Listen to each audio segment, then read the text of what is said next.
आदरणीय धर्म प्रेमी सज्जनों, सादर नमस्ते। मैं जेठालाल विश्वकर्मा आप सभी का हार्दिक स्वागत करता हूँ रामायण रामचरितमानस से। योगी निष्कंटक हो गए। कामदेव की स्त्री रति अपने पति की ये दशा सुनते ही मूर्छित हो गई। रोती चिल्लाती और भांति भांति से करुणा करती हुई वो शिव जी के पास गई। अत्यंत प्रेम के साथ अनेकों प्रकार से विनती करके हाथ जोड़कर सामने खड़ी हो गई। शीघ्र प्रसन्न होने वाले कृपालु शिव जी अबला असहाया स्त्री को देखकर सुंदर उसको सांत्वना देने वाले वचन बोले। अब तेरति तो नाथ कर हुई है नाम अनंग, बिन बपु व्यापही सबही पुनि सुन निज मिलन प्रसंग। हे रति, अब से तेरे स्वामी का नाम अनंग होगा। वो बिना ही शरीर के सबको व्यापेगा। अब तू अपने पति से मिलने की बात सुन। जब जदुवंश कृष्ण अवतारा हुई है हरण महामही भारा। कृष्ण तनय हुई है पति तोरा, वचन अन्यथा होई न मोरा। जब पृथ्वी के बड़े भारी भार को उतारने के लिए जदुवंश में श्री कृष्ण जी का अवतार होगा, तब तेरा पति उनके पुत्र प्रद्युम्न के रूप में उत्पन्न होगा। मेरा ये वचन अन्यथा नहीं होगा। रति गौनी सुनी शंकर वाणी, कथा अपरयब कहूँ बखानी। देवन समाचार सब पाए, ब्रह्मादिक वैकुंठ सिधाए। शिव जी के वचन सुनकर रति चली गई। अब दूसरी कथा बखान कर विस्तार से कहता हूँ। ब्रह्मादि देवताओं ने ये सब समाचार सुने तो वह वैकुंठ को चले।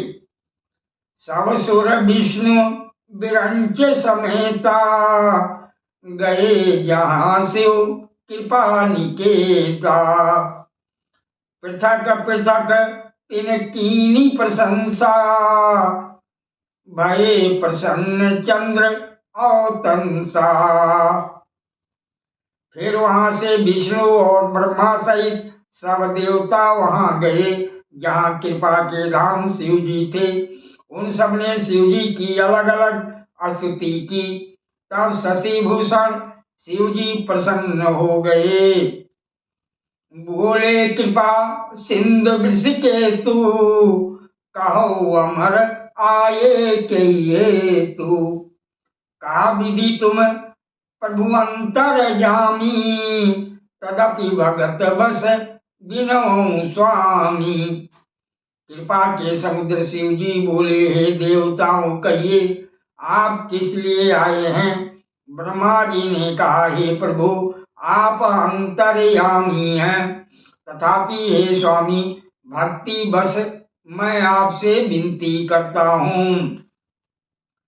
सकल सुरन के हृदय यस शंकर परम उछाओ, निज नयन देखा चाहि नाथ तुम्हारु विवाहो। हे शंकर जी, सब देवताओं के मन में ऐसा परम उत्साह है कि हे नाथ वह अपनी आंखों से आपका विवाह देखना चाहते हैं। ये उत्सव देखई भरी लोचन, सोई कछु करऊं मदन मधुमोचन। काम जारी रति कहूँ बर दीना, कृपा सिंधु यही अति बल कीना।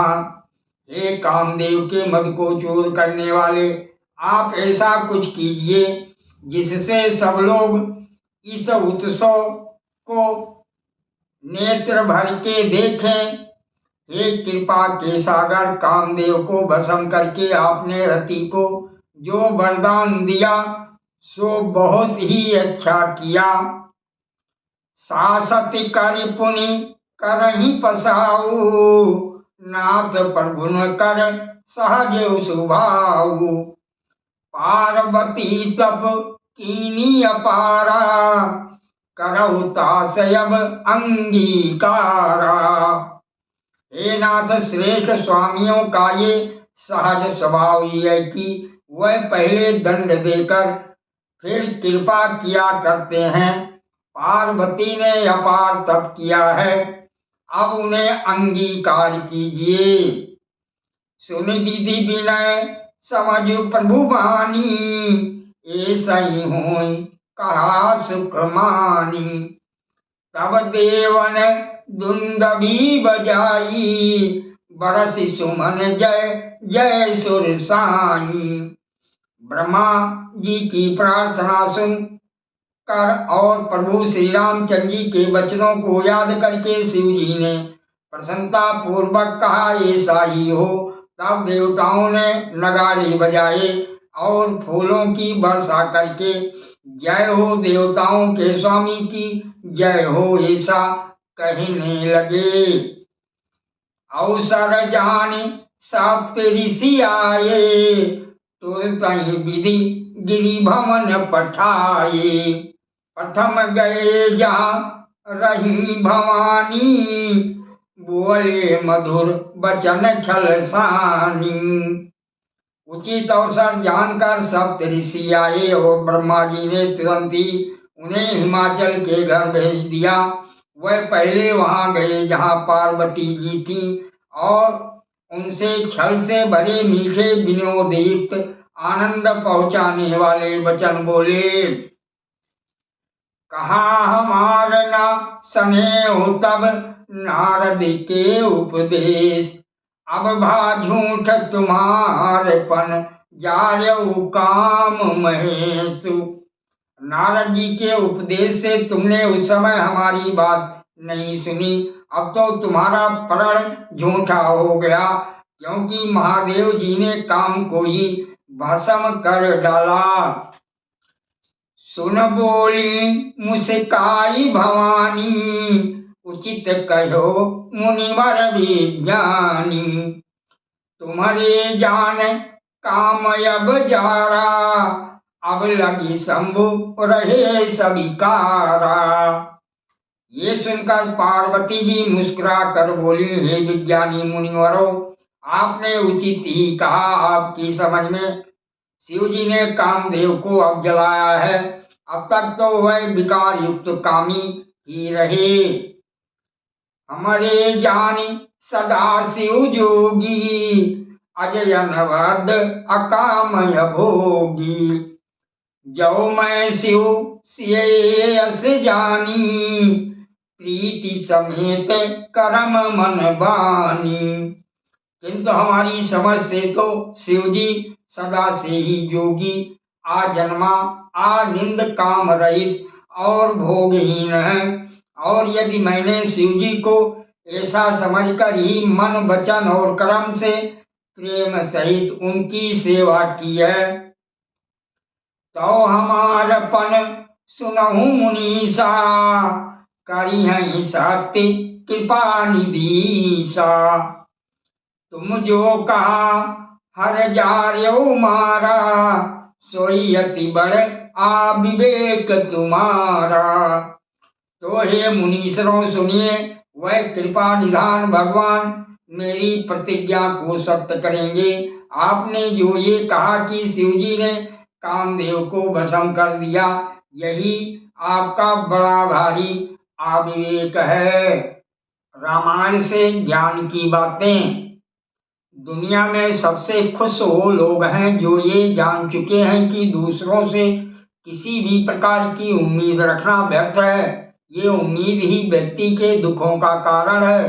कोई भी व्यक्ति जो चाहे वो बन सकता है, अगर वो विश्वास के साथ अपनी इच्छित वस्तु पर लगातार चिंतन करे। व्यक्ति को स्वयं पर विश्वास होना चाहिए, उसका प्रयास सही दिशा में है तभी उसे सफलता मिलेगी।